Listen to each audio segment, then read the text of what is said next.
Today we're comparing two dot grid journals. They're both about an A5 size. They are both made of faux leather. They are bound and they have elastic straps. So these were advertised as great solutions for people who love bullet journaling. So as we move into June, we are only going to be talking about notebooks because I have a free workshop coming up called Noteworthy Notebooks. So if you're interested in that, make sure to sign up below. I don't have an exact date, but for sure it will be in the month of June. Now let's just check these out and see what else is on the market, because you may want to start thinking about notebooks that you would like to offer to the bullet journal community, because it is definitely growing, and I would say it's pretty much on trend this year to kind of explode.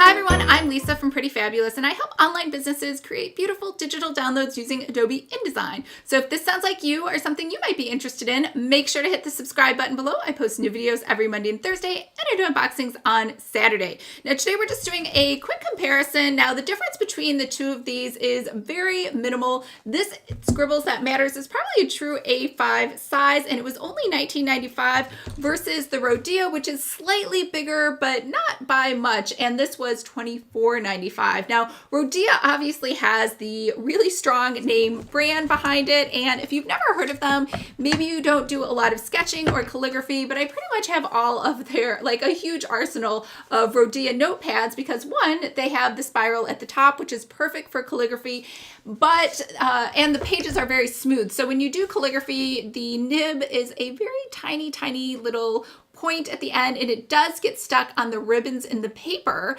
And if you are using also something like this is a Japanese style notebook where the pages, like, they feel like silk. They're so smooth and shiny and soft. I think there's just a coating on these pages, but I just love these things too. So these are perfect for calligraphy. If you don't have those type of needs, you probably aren't upgrading to such an expensive notebook. So I was really excited when they came out with what they call their goal book. Now, it's a little confusing, and we will do a flip through, but the goal book doesn't actually have any place for goals. I know what you're thinking, and if you weren't familiar with the fact that this is just a dot grid journal, you might be mistaken into thinking it's like a planner or like the Power Sheets goal planner, where it's going to ask you a lot of thought-provoking questions and give you space for creating timelines and action steps, and that is not the case. It simply just has some blank spaces in the front of a pseudo calendar. It's undated, and then we just jump into blank dot grid pages.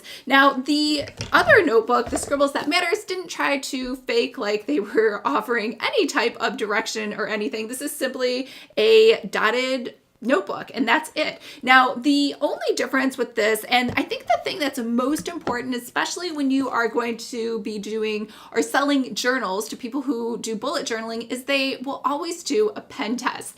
And the thicker your paper is, the better off you are with creating customer happiness. So this one over here, the Rhodia, is 90 GSM, and 90 GSM actually isn't that strong, and there was ghosting. There wasn't bleed through, but there was definitely ghosting. However, I don't draw, and I think a lot of people who do illustrations and draw and sort of like color in things, that will make a difference, and I bet there will be bleed through. Now this one, the Scribbles That Matter, this one's a little thicker, and this one actually is, I believe, 120 GSM, and no, I'm sorry, 115 GSM, and that was thicker, and this one was much hardier and stood up much better to a pen test. And remember, I use the liquid ink pens, or I use the Erin Condren markers, so I am putting a lot of ink on my pages. So I think that's something really important to think about when you are making these journals. The other really important thing is, you know, I love spirals, but there are people who are diehard that love these bound ones, and there's nothing wrong with that.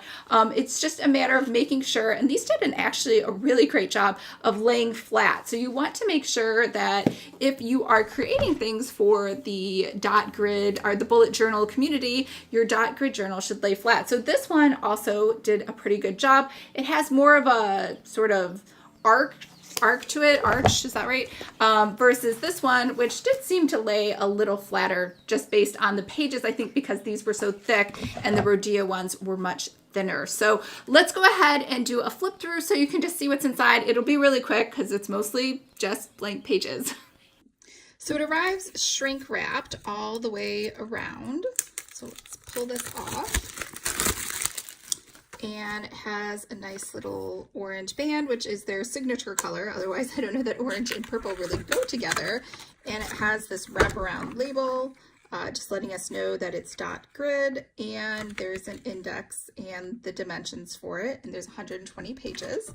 So let's open it up. So I know you can't feel it. It feels really nice. It's soft. It's like a faux leather. Like you can tell it's not real. And then there's some debossing here where it says the goal book. And orange, more orange inside, and it looks like we get 2 bookmarks. Again, orange. So here we have just a about page, and these do feel really nice, just like the regular Rhodia paper. We have contents, contenu, I don't even know what language that is. Then we have January, February, March, April, May, June. Oh, I think it's French. July, August, September, October, November, December, and so it just has it all in a vertical format. And then you get horizontal blocks, so you get 6 months on this page, and then July through December on this page. And I like that the writing is really light, so if you are wanting to write over it or something, or you want your text to stand out, it will. And then we jump right into the dot grid pages. So definite big win on this. And then it has a little file folder in our folder, I guess, in the back. And that's pretty much it. So it arrives in this hard plastic case, which looks like it's seen better days. And I think it's glued. So I'm not even sure how, nope, not glued. I lied. It is not glued. I can just open it up and hopefully pull it out. All right. And then it has another protective coating where it is, it's shrink wrapped all the way around. So let's try to open this without breaking the elastic. Maybe that's enough. And I can try to pull this open. There we go. And it has a cute wraparound that just lets you know this is an A5 size and pastel pink, which I'm not sure if you saw the other unboxing from before from Rhodia that had the same exact size. So let's go ahead and open this up.